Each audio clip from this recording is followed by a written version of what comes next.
नमस्कार मित्रों, आखिर कौन थी विभीषण की बेटी जिसने पहले ही कर दी थी रावण के सर्वनाश की भविष्यवाणी तथा वो युद्ध के बाद कहाँ चली गई? तो आइए मित्रों जानते हैं आज के इस वीडियो में।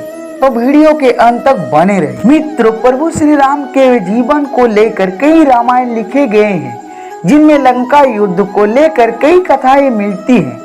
रामचरित्र मानस में रावण के भाई विभीषण की बेटी का वर्णन मिलता है जिसने रावण और लंका के सर्वनाश की भविष्यवाणी युद्ध से पहले ही कर दी थी। सीता हरण के बाद मंदोदरी और विभीषण ने कई बार रावण को समझाने का प्रयास किया कि वे सीता को प्रभु श्री राम के पास लौटा दे और क्षमा मांग ले, लेकिन रावण ने एक नहीं सुनी।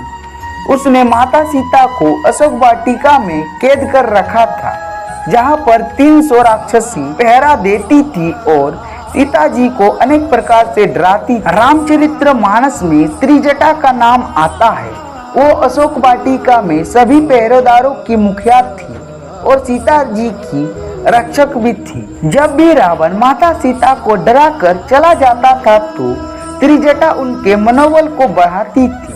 वो सीता माता को विश्वास दिलाती थी कि प्रभु श्री राम एक दिन लंका पर विजय प्राप्त करके आपको यहाँ से ले जाएंगे। बताया जाता है कि त्रिजटा विभीषण की बेटी थी और उसकी माता का नाम शर्मा था। वह राक्षस कुल में जन्मी तो थी लेकिन पिता के समान ही विष्णु भक्त थी। रामायण में उसे कई बार सीता जी को पुत्री कहकर संबोधित करते हुए देखा गया है। रामचरित्र मानस में त्रिजटा के उस स्वप्न का वर्णन किया गया है जिनमें उसने लंका युद्ध से पूर्व ही रावण के सर्वनाश की भविष्यवाणी कर दी थी।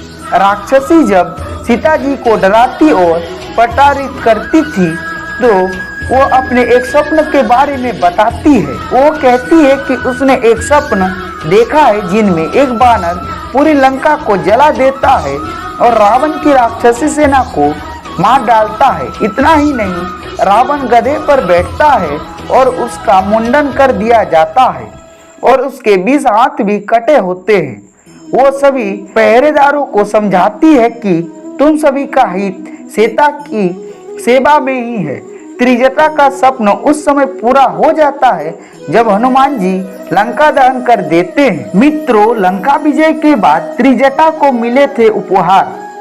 इंडोनेशिया की काकाबिन रामायण में बताया गया है कि लंका विजय के बाद माता सीता ने त्रिजटा को कई कीमती उपहार दिए थे। बाल रामायण और आनंद रामायण में बताया गया है कि लंका विजय के बाद त्रिजटा सीता जी के साथ ही अयोध्या भी गई थी। बनारस और उज्जैन के मंदिर भी है।